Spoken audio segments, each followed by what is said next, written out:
Өнөр дүйнөсүндөгү өмүр. Абдумалик Шерматов. Кылымга арткан кыргыз эли таланттарга бай эл. Өзгөчө Ордолу Ош калаасы таланттардын мекени. Кыргыз жери сопсонун, кыйласынан Ош сонун деп Байдылдакын айткандай, Ордолу Ош жергесинен чыккан таланттуулар өтө эле көп. Алардын ичинен суурулуп, өзүнүн ар тараптуу таланты, төгөрөгү төп келген ырчы, актер, продюсер, уюштуруучу, айтор көп кырдуу өнөр ээси бул Абдумалик Шерматов. Абдумалик Шерматов 1965 жылы 30 январда Ош обласына караштуу Өзгөн районунун Кароол айылында эмгекчинин үй бүлөсүндө туулган. Мурда Кароол айыл өкмөтү болчу, азыркы Куршап айыл өкмөтүндө баягы Кемпироватты баарыңыздар билсеңиздер керек. Кемпироват деп коет, Кемпироват деп коет, али Обат деп коет, ар кандай кылып аны мүнөздөйт да. Азыркы Кемпироват Өзбекстандын суу сактагычы турган жер. Ошол жерден биз 1969 жылы чыга баштаганбыз септигинде. Ошондо Өзбекстанга суу жетишсиз болуп, плотина орнотуп ошол жерди суу сактагыч кылмак экен. Биз ошол жерден атам апам раматылык, чоң атамдын чоң атасы баардыгы бирге анан бер жака чыга баштаган да, Кызыл Октябрга. Биз шалы экчүбүз. Шалы деген бул күрүч. Күрүчтүн башында шалы болот, бул сууда Аллах Таала эмден амир менен пайда болот. Биздин негизги чарба болчу да, тамактануубуз. Шалы, күрүч. 65 жыл туулсам, демек мен 4 жашта эми эсиме келе баштаганда да, менин эсимде. Сууну кечип жүрүп, жылан, бака, чаяндарды кечип жүрүп чоңойгон балабыз да. Атасы Шерматов Эшмат колхоз-совхоздордо жооптуу кызматтарда иштеген. Апасы Мусаева Мактым апа 40 жыл агартуу тармагында эмгектенип, ошол эле убакытта көп балалуу болуп баатыр эне аталган. Ар бир бала жеткиликтүү билим алуусуна болгон күч аракетин жумшаган. Апа өз балдарында жогорку окуу жайдан билим алуусуна болушунча шарт түзүп, илим билимдүү уул кыздарды коомго тарбиялап берген. Апам раматылык Муса кызы Мактым. Ошол Козу Пая деп койчу, анда азыркы Мака деп койчу, Дүмбүл деп койчу. Ошолордун арасында кой багып, мал багып, тамеки тизип, пакта терип, чөп чаап, ошолуп жашоодо кандай азык керек болсо, өзүңө, албетте жандыгыңа ошолорду карап өстүрүп чоңойдук да. Бала кезинен шайыр, элпек, ошол эле учурда тентек Абдумалик Шерматовдун чыгармачылыкка болгон жөндөмү, шыгы бала кезинен эле билине баштаган. Аллах Таала эген мага үн берип коюптур, ырдагым эле келечү. Мисалы үчүн биз детсадтан баштаганбыз да, 3 жашта. Кыңкылдап калат го бала. Депчи, мисалы үчүн уктап атканда деп. Андыктан биз да кыңкылдай баштаганбыз 3 класста. 3 жашта детсадка барганда. Ошол жылдар эле пусть бегут неуклюже пешехода по луже, авада пасфальт түркөй деп. Баягы жаштык мүнөз менен ырдачубуз. Детсадта. Анан детсадтан кийин мектепте дайыма баягындай музыкальный кружокторду өкмөткө, анан кийин районго, анан область. Жылдар өтүп, орто мектепти аяктагандан соң аскерге кабыл алынып, Россиянын Ульяновск областында кызмат өтөгөн. 83 жылы армияга призыв болдум, сетинде мен январда төрөлгөм да, 30 январда. Анан кеттик 84, 85, анда отпускага да келип жөнөттү. Сетинде боюм аябай кичинекей болчу да. Тияк-бияктан армияга албай, анан кийин тияк-бияк сүйлөшүп атып, апам раматылык, анда эгерде армияга барбасаң, сага кызын бербейт эле. Это точно да. Бул армияга барбаптыр, бул бир жери бирдеме да депчи. Майып же ушундай, же жетишпейт, же орукчан. Кээ-биркилери атайын эле калтырышчу, соо баласын. Бирөө уруп койбосун, таяқ жеп қалбасын. Таяқ жабынан чоңаяды да еркек деген. Еркек деген еркек болып таяқ жебесең, анда еркек емессің сен. Біреуні ұрасың, біреуні таяқ жейсің. Құр намыстан баш керек та. Армияда ошол командирлер бияқта даже қызық оқия да, армиядан келгендерден сұрайбыз да.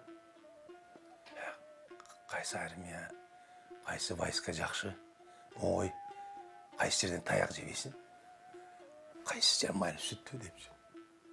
Айтып қалса бізге, барсаң шопыр бол бар. Шопыр болсаң командирде ташисың, еркін жүресің депші. Әлбетте бізде 8, 9, 10 автодело бар болчу. Бардығы мектептерде емес болса керек, анда ДОСАФ бар болчу, специализированный да. Мектепте сабақты оқуаты біле, раз автоделоға кіріп қойса, раз автодело. Шонды права, военный билет, арқасына немен саласын бағы, праваның арқасына ақша кетіп атып, поезда кетіп атып, ремешоктердің астына саласын, кемердің. Барып ақша алып барсаң, командирлерге бересің, алар сені жақсы қарайды деп. Ошоларды угуаты да мен да шопыр болып болдым. Шопыр болып барып иштедик, шопыр болып 2 жыл шопыр болдық. Дос ашырдың, Однополчан ашырдың дегендей. Ульяновскийде қызмат қылғанмын мен. Ульяновск шаарында анда самолеттер бар ғой, чоң самолеттер. Ошол жақтан чыга турган самолеттерге завод құрғанбыз да. Біз әлбетте баяғы шопыр болған соң көзөмөл войскада болғанбыз. Андан соң жогорку окуу жайына тапшыруу үчүн Фрунзеге келген. Апасынын юрист болосуң деген каалоосуна карабай, Москвадан комиссия келип, Шепкин атындагы театралдык окуу жайга бул жактан таланттуу балдарды кабыл алып жатат дегенди уккан Абдумалик Шерматов өжөрлөнүп жатып, апасын көндүрүп, ошол жерге барып экзамен тапшырууга макулдук алат. Мен апам Раматылык өзү 36 жашында тапшырган университетке. Ошончо көп баланы төрөп атып, эмнеге? Себептен кыздарга үлгү болгусу келген. Өзүнүн кыздары бар да. 5-6 кызы бар, балдары бар 5-6 та. Чоңойткусу келген, барына образование бергиси келген да. Ошентип 36 жашында балдар менен чогуу, там Раматылык менен агаларым бар эле. Алар менен чогуу университетке тапшырды апам. Заочно, конечно. Анан 42 жашында диплом менен бүтүп атат. Ошондо бүтүп атканда дагы Кежетайбыз Акылай карындашыбызды төрөп атып, бияктан диплом алып атат да. Эмнеге? Себеп дегенде, эне күчтүү болсо, бала да күчтүү болот экен, кыз да күчтүү болот экен да. Анан апам айтып калчу, кийин өзүңөр келесиңер, азыр балким силер буну туйбай атсаңар керек, кийин туясыңар. Эмне үчүн мен силерди көк дипломду кылгам, көк диплом деп сүйлөчү. То есть образование жок болсо, билимиң, сен эч ким эмес болуп каласың кийин депчи. Бизде ошондо намыстуу болчу да бардыгы. Обязательно билим алыш керек болгон. Билимдүү болдук, анан мени Фрунзеге алып келет. Самолет менен учуруп, кыйын Фрунзеде эле, анда Фрунзе эле 85-жылы. 90-жылга чейин Фрунзе болду ба? Ой, Мактум эже, бул ким? Мен балам. О, бул артист болуш керек экен. Боюну караңыз. Арык, бутун тайтайган ушундай. Армиядан келдик жаңы эле. 1.82 бою. Жок, менин балам артист болбойт. Апам Раматылык. Менин балам юрист болот. Менин балам сот, прокурор болуш керек деп. Анда сот, прокурор, азыр деле баягы деңгээл бар го, бирок мен эч качан эч кимди наказать эткен эмесмин да. Ал наказать этип турган орган да. Слабыйлык кылсаң керек, кылып коюшу мүмкүн эле. Бирок мен 2 күн мындай бияк карап ыйлайм, бияк карап сүйүнөм. Мени апа айтканыңыз болот. Бирок бердап койсом жакшы болмок депчи. 2 күндөн кийин апам макул болду баягы Абакан эжеге. Абакан эже анан Сапарбек Раматылык агабыз тапшырып көрөлү деди, Москвадан келди. Дмитрий Георгиевич Коздов дагы Лесмаянына балетмейстер эжекебиз. 3-чү эжекебиздин атын унутуп атам. 3-өө келип анан экзамен башталды. 1600 бекен, 1500 бекен иши кылып көп да. 13 орынга. Мен ошондо мында карап бай окулам да. Тиги чоңдун баласы окшойт, чоң баласы сулуу экен. Бу кызга сулуу качан жеттим. То есть өзүңө кирип баратасың да. Өзүңө кирип кеткенден кийин чыгыш кыйын да. Анан тиги абаканы жайтты. Бир, значит, тамсил айтыш керек, же бир эпизод көрсөтүш керек, ырдаш керек, бийлеш керек. Хоп болады. Экзаменге кирдик. Поешь? Dedi Дмитрий Георгиевич. Поешь? Ну тогда пой. Пою. Жарык дүйнө жашо берген энеким. Десем, стоп, dedi. Вот Шаляпин нас. Голос хороший, да. Можно работать. Танцуешь? Да, танцуешь. А что танцуешь? Полька.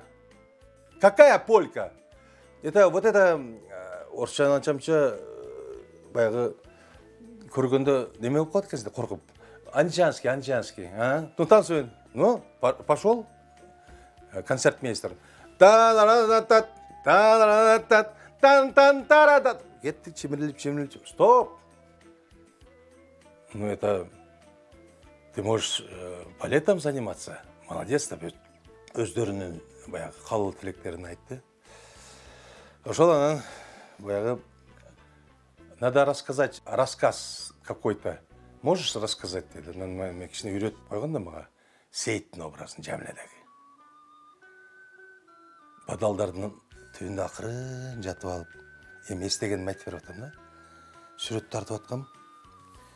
Бир маалда башым көтөрүп мындай карасам, бир караң көрүндү. Менин сүйүктүү жакшынакай эжем Жамиле. Жумушка бараткан турбайбы деп. Кайра башымды түшүрүп, кайра бир маалда кайра көтөрсөм, экинчи жан пайда болуп калды. Аны көргөндө мен Данияр экенин билип, жиним келгенден, кызганганымдан Жамиле десем, Кознов айтат. Стоп. Что случилось? Убегает сестра. Ну ладно, она придет обратно, что ты беспокоишься? Ошентип анан эми баягы эстегенимди айтып берип атам да. Андан бери уже 36 жыл өтүп калбады. Ошентип мен анан өтүп калдым. Бул жактагы история КПСС, экономика, орыс тил адабияты, кыргыз тил адабиятынан тапшырган экзаменimiz чепуха болуп калды. Жөн эле тапшырып салдык анычы. Оңой эле. Ошентип мен жаңы баргандарды эл артисти дейт экен, шылдыңдайт экен. Биринчи курска баргандар. Ошентип сентябрдан Москвага бардык. Көптөгөн жаш таланттардын кыялына айланган Шепкин атындагы театралдык окуу жайында окуп жүрүп, Мосфильмде алгачкы ролун жараткан. 4 жыл окудук. Анан 4 жылдын ичинде кино, за все заплачено. Биринчи курска барганда эле кабыл алган. Ошолор мен 38-чи проба экенмин. Мага чейин 37-си проба болуптур да, өтпөптүр. Анан тиги Алексей Салтыков, коммунист деген фильм тарткан, драматылык. Ошол фильмден кийин каза болуп калды. За все заплачено деп Афганистан тууралуу фильм жаратты да. Тартуу сериалы ошол Афганистанга барган баягы патриоттор тууралуу келдик. Андан кийин эле 3-чү курста бүттүк, 2 жыл тартты да. Бирден 2 жыл күттү мени режиссер. Ошол бала тартылат, болосу жок. Бирок ал суроо берди. Сен атта можешь скакать? Да, аласа можешь кидать мындай? Жиберилтка да, атка кармаш үчүн атты. Да, конечно. Барды актер болгондон кийин тартылыш үчүн. Да, я могу. Я хочу. Я дей берет экенсиң. А болосо ал деген сөз аракет деген сөз да. Аракеттен берекет. Ошол биздин мугалимдерибиз орусча сабак өтө эле, биз кыргызча спектакль өтөт элек. Элестетип кой. Оңой эмес. Орусчаны билсең жакшы экен, кичине что-то соображаешь да, так кыйын болгон. Бүттү. Эми Замир Эралиев баягы все-таки өзүнүн да алгачкы фильмдерин бири окшойт да. Анан мага ушул ролду берип калды. Главный роль то, что 3-4 Афганистандан келет дагы, Афганистандан ал дагы Афганистан жөнүндө. тиги «За все заплачено» Мосфильмдагы Афганистан жөнүндө, бул кыргыз фильмдагы. Бирок бул Казакстан мененби, ушу канадалыктар менен бирге элешкен экен да. Биринчи жолу эмес кадрда, конечно. Аябай сезим, кандай образ жаратам, камындай жарата албайм, кыйын, себептинде албетте түрдө айтыш керек, эгерде режиссер тебе подталкивает, значит, он тебе помогает, значит, сенин ролуң жакшы болот да. А эгер режиссер күчтүү эмес болсо, актер да күчтүү эмес да. Режиссер слабый болсо, продюсер слабый болсо, ошондон слабый ырчы чыгат, слабый кино чыгат. Андыктан Замир Эралиев мага баягы газды аябай берген да, бериптир да. Мен аракет кылдым, но, конечно, Замир Эралиевдин баягы эмгеги чоң ушул кинону чыгарышта. Көптөрү раматылык болуп келди, мына 30 жылдыгы болот экен, эмки жылы. Кыргызстандан барган таланттуу жаштардын арасынан актриса Шайыр Касымалиева менен таанышып, баш кошуп, бир үй бүлө курушуп, Мээрим аттуу татынакай наристелүү да болушкан. Карагулов, Бакыт Карагуловпу, ушул баягы биздин раматылык жазуучулуктун туу чокусу болгон Чыңгыз Төрөкулович Айтматовдун чыгармасы боюнча ошол «Бетме-бет» деген кинодо кичине роль берип калды да. Эми кантип берип калды билбейм. Шайыр главный ролду ойноп атат. Баягы кимди? Исмаил атам да мен.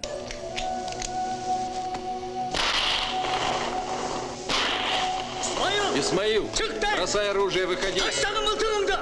Не стрелять, он нам нужен живым.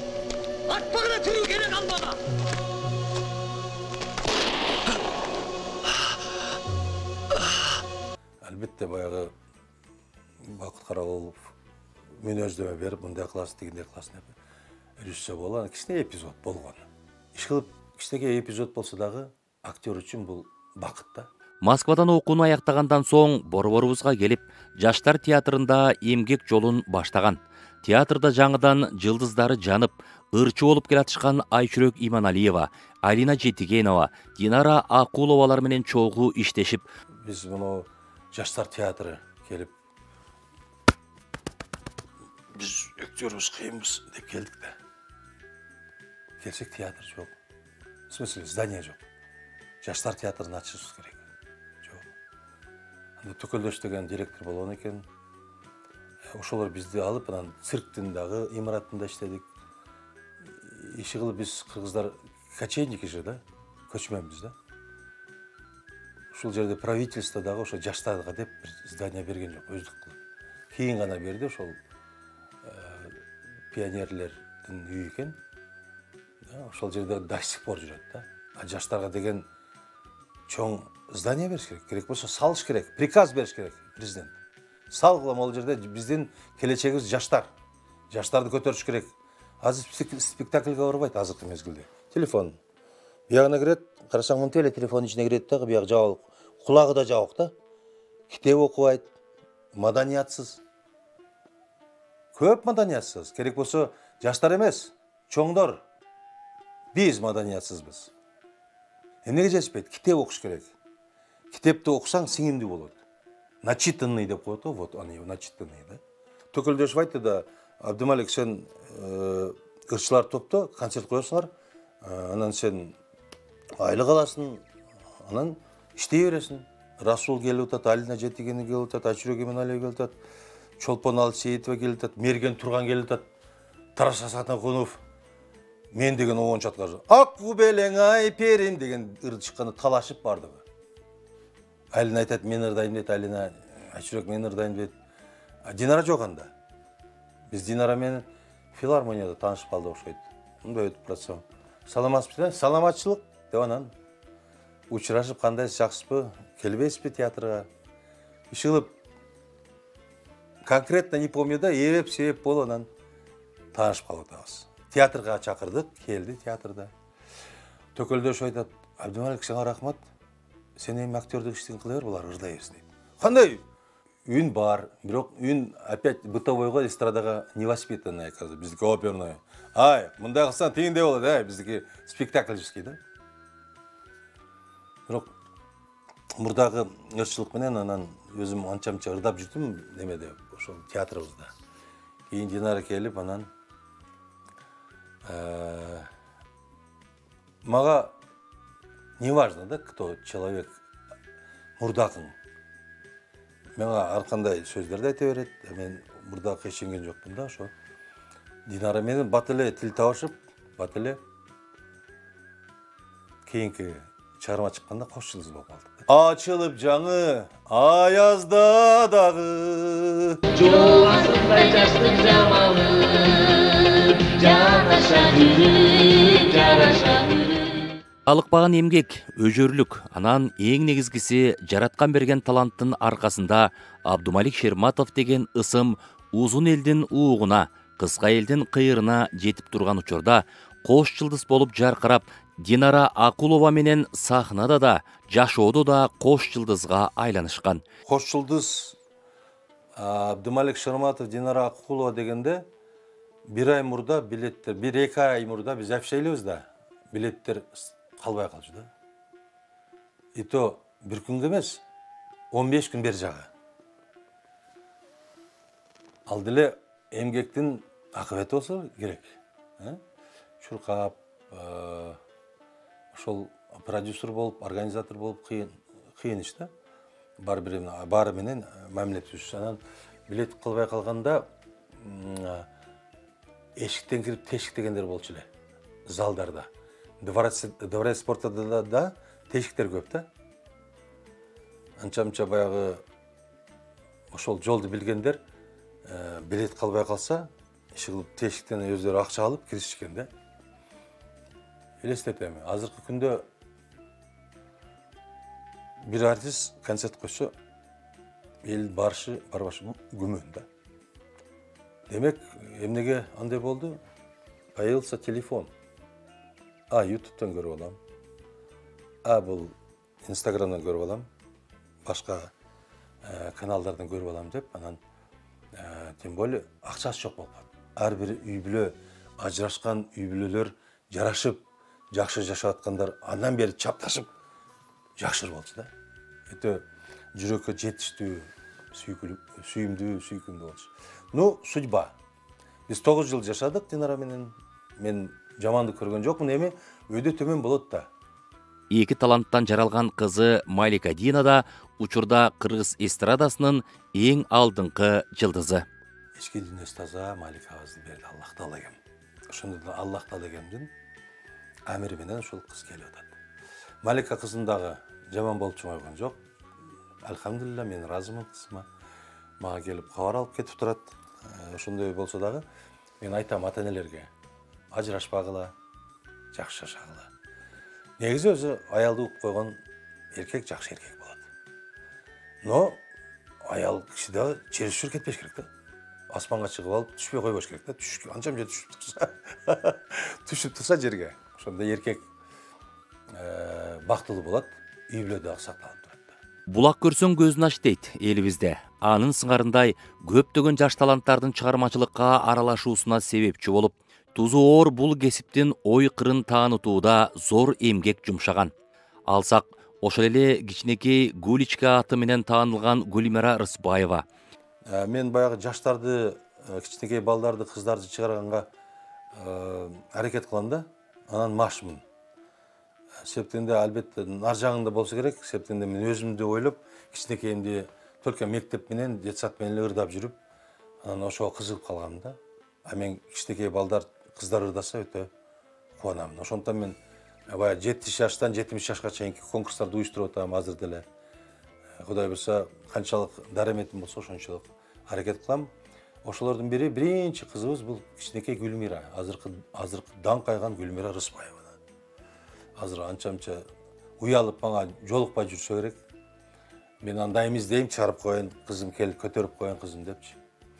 Ушул Казарманга барып калдык. Жолдор Караөгө деген жерлер бар экен, Таштак. Автобусубуз бар. Бир суткада араң жеттикпи, араң айланайын. Ошол жактан алтын комбинат да. Алтын комбинатка барсак, кичинекей эле ушул бир 10 метрге де жетпейт, бир 7 метр болсо керек. Биягы ушундан 1,5 да. Ну 5 метр. Ошол жерге 300 адам батып өтөт. отырғанда да мындай тұрышады. Кішкене көсілі болды да, мындай. Астымызда отырады. Мына қызды телевизордан көрдік біле. Ырдаған жігіт деген ұшы қызды ырдап көрелі, шығып ырдап қалды микрофонды. В живой да. Анан урматтуу туугандар, жердешиңер болот экен. Бата бересиңербиз, барып Динара эжесинде жылдыз кылалы деп. О деп бата берди. Келдик үйгө, концерт бүттү, бардыгы Алам Гүлстан, Совет Кыргызстан. Үйүнө келсек эле, апасы барбайт дейт. Неге? Деди Гүлмирачы, кичинекей да 6-7 жаш. Мен барам. Эртең мен туруп эле барып, китептерин чогултуп, тапшырып, анан биз менен кете берди.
Сагын эже деген, Сагын эже бар го?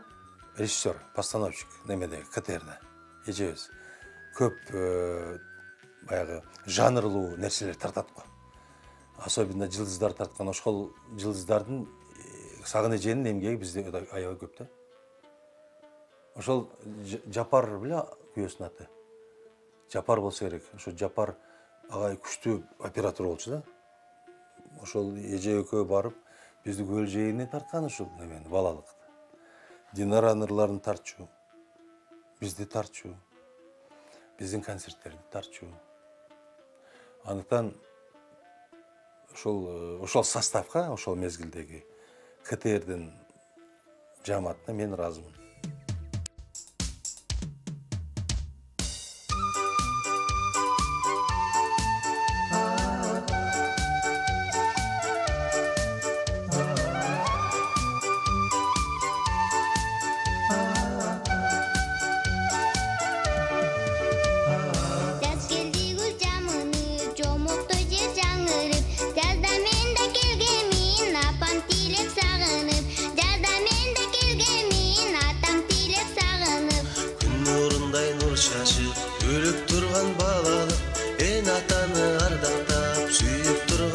балалық, ен атаны ардақтап сүйіп тұрған балалық.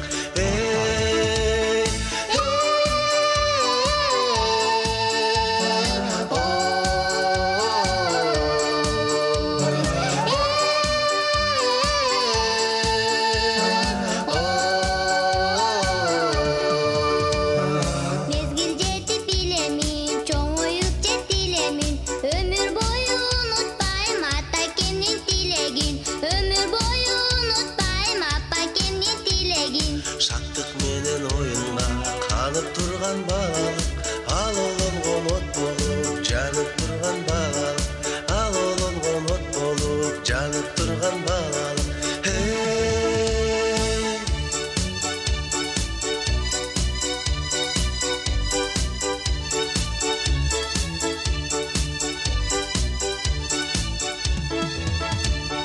Жаз келди гүл жамынып, жомоктой жер жаңырып, жазда мен да келгемин, апам сыйлеп сагынып, жазда мен да келгемин, атам сыйлеп сагынып. Ынтымақтың достықтың дәнекері балалық, келечекте ел жердің батыр шері балалық, келечекте ел жердің батыр шері балалық.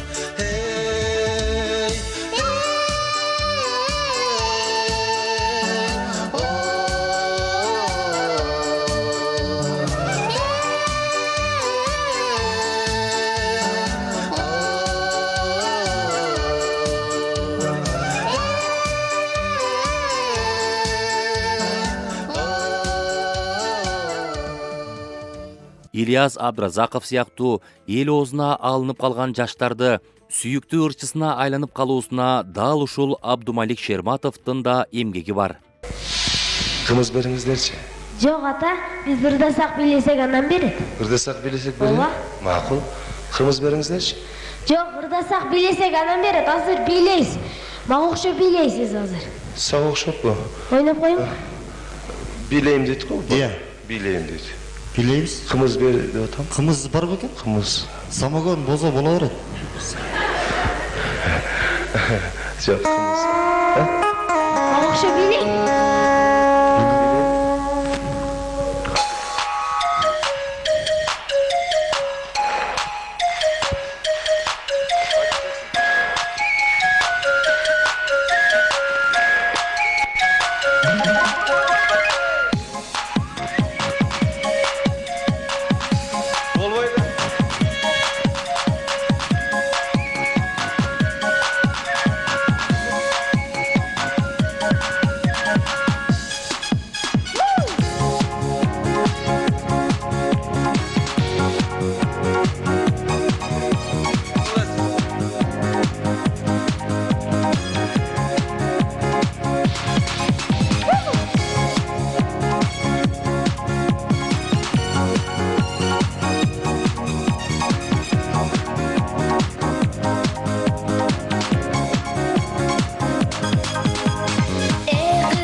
Kımız veringizler. Жүріңіз.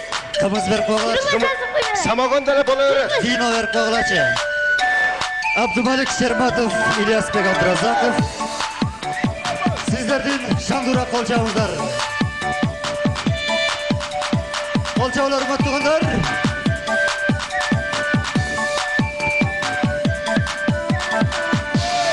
Abdumalik Şermatov, İlyasbek Abdurazakov. Учурда Абдумалик Шерматов сахнадан көп көрүнбөй, ырдабай калса да, ырдайм деген изги тилеги бар. Жан дүйнөсү талантка бай өнөр адамдарынын башын бириктирип, чоң долбоорлор менен иштеп жаткан учуру. Алсак, Доор таланттары аттуу долбоору жергебиздин 7 дуандан чыккан мүмкүнчүлүгү чектелген таланттардын башын сахнада бириктирип, эл алдына алып чыгууда зор эмгек жаратып келет. Жакында мына айнагүлүңүздөрдүн көзүнө операцияга аракет кылайын деп атам. Аракет кылып ушул кыздын көзү ачылып кетсе кандай жыргал. Ал сен да себепкер болуп каласың. Ошон үчүн 1-2 мартта биз марафон өткөрүп атабыз. Ошо мындайча айтканда акча жыйнаганга аракет кылып атабыз. Силерден да суранам, жардам берип коюңуздар колдон келишинче. Биз счет ачабыз. Концерт 1-2 мартта Дворец спорта да өтөт, Кудай буйрса. Келиңиздер, келбегениңиздер ошо телефон 50 сом болобу, 1 сом болсо дагы жардам болсун десеңиздер. Жардам берип коюңуздар. Аны менен чогуу эле Жаңы Жылдыздар Академиясы деген бир конкурс ачып атам. Долбоор ага катышсаңыздар болот 77 жаштан 70 жашка чейин. Келиңиздер бир бололу. Доор таланттар деген конкурс уюштурганмын 16-жылы. Жылда болсун деп. Тилеге каршы анда каржылаган киши болуш керек да. Акчаң жок болсо аны уюштуруш эмес, бензин эмес, нанга акчаң жокко. Анан Алла Таала келгенден амир менен дагы тияктан акча сурап, бияктан акча сурап, тилемчилик атып, ошол конкурсту уюштурдум. Ал конкурс жанаң баягы мүмкүнчүлүк чектелгендердин конкурсу. Алардын арасында дагы таланттуулар бар да. Мен аларды сен да полноценныйсың. Сен көзүң көрөт, Кудай буйрса. Сен бутуң жакшы болуп кетет. Сен акылсыздың акылды болот деп атып ар бирине мындай жакшылыктар тилеп атып анан ушул конкурс болгон да. Ошонун арасынан анан Айнагүл Абазова. Азыр атактуу киши бул. Мага кайрылган Жолдош экөө кайрылып, анан мен буларды анда силерди карай турган болсом, мен башка жакты жыйыштырам дагы силерди карайм. Себептенде силерге дагы мен нан таап беришим керек, кийиндиришим керек, ичиндиришим керек. Эгер менин сөзүмө макул болсоңор, только бычактын мезинде жүрөсүңөр дедим, ошол эле айтканды кыласыңар. А эки жаган болсо анда иш болбойт. Анан кыла баштадым. Буларды жашай баштадык, чогуу күйөөс мен бар деп карай баштадым. Анан тышкары булардын немелери бар, баягы тагдырлаштары. Аларга уюштуруп бир концерттерди, отуруштарды. Ошол Доор таланттар себеп болду да Айнагүлдүн бияка келип бала чакасы менен көтөрүлүп кетиши. Бул албетте мен дагы эмес, албетте Аллах. Мен баягы болгон эмгегимди, болгон тажрыйбамды ана берип атам азыр деле. Жаман эмес, жаманды дайым бирөөнүн жамандыгын чукусаң, сен аны значит арка кеткениң да. А бирөөнүн жакшылыгын издеш керек да. Мен сен атыңы айтпай эле коем, сен ошондойсуң да. Жаманды көрбөйсүң да, жакшысын көрүп тарчы. А жаман сиз деле оңой да аны. Чаптап салыш, бирин жамандап салып, түрсүп салыш жок. Чыгарыш керек дегенде. Тиякта жатат да, былкып, мен да ушундай болсом деген шыбырды. Мен да ушундай болсом деп чыгарыш керек да бияка. Как образно сказать, да? А да, ошондой чыгат. Мен ошонун ышкыбозумун. Ошонун тарапташымын. Ошол чыгаруунун адамга жөлөк, өлөк. Да, бирөөлөр айтат. Өпкө Абдумалик, аферист, бабник. Рахмат. Аларды айтпасаңар мен иштебейт элем да. Мен ошондой эмес экенин доказать этип атып, мен иштеп атам. Силер мага жумуш бердиңер. Жок, аферист, жок аферист эмесмин деп иштейм да. Жок, бабниксиз, жок, бабник эмесмин, иштейм, мен бабник эмесмин, тазамын депчи. Бул мактаныш эмес го, бирок айтып коюш керек да. Бұл жаштарға үлгі болуш керек. Bir ғана ырдашты билбеш керек, bir ғана плов, деги тамак аш, пол жууш бардыгыбыздын колубуздан келиш керек бул нерсе. Ошондо сен Аллахтын сыноосунда өтөсүңбү, өтпөйсүңбү, аны бир Аллах билет. Ошондуктан нар жагыңда, дээриңде жакшылык, ыйман болуш керек. Кичине болсо жетет ошол. Кичине. Нар жагы 2 метр жерге барганда өзү ылгы болот. Сен 2 күн жашайсыңбы, же 200 жыл жашайсыңбы? Же төрөлүп эле Аллах Таала кем сага орун берип коюп бейиштен, септиңе сен бул дүйнөдө жашай албайсың депчи.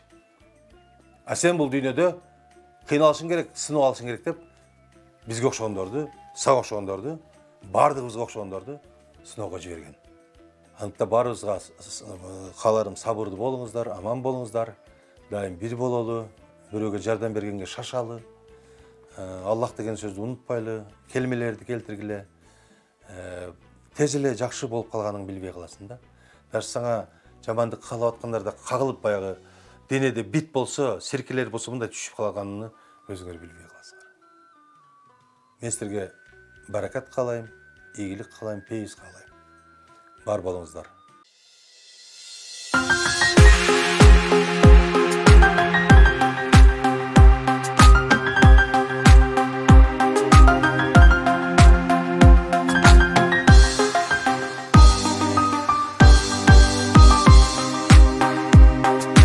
Tağdır beni kayda kısıp barasın, alıp büttün can düğümden aylasın. Taş tuş olğun жылаң айлап бастырып, борон болуп жан дүйнөмдө агасың.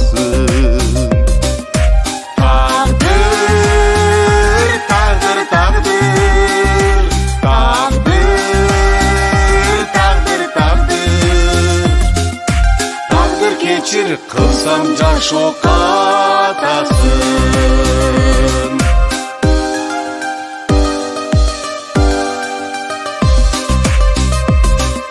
Tağdır meni kayda ızdırıp barasın. Girgen suday albuttanıp şaşasın. Öçün barday kara taşka kar furu. Kayra kumdu çölgö salasın. Tağdır, tağdır, tağdır, tağdır, tağdır, tağdır. Tağdır geçir kılsam can şok atasın.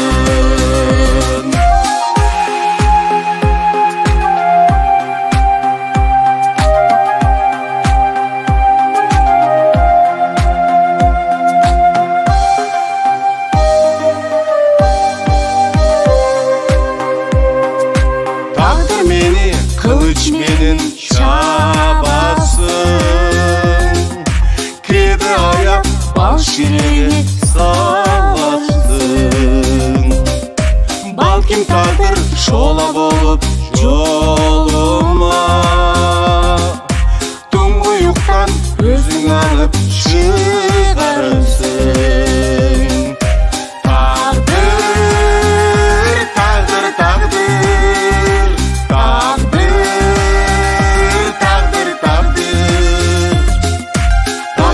Geçir kılsam can şok atasın. Tağdır, tağdır, tağdır, tağdır, tağdır, tağdır. Tağdır geçir kılsam can şok atasın. Tağdır geçir kılsam can şok atasın.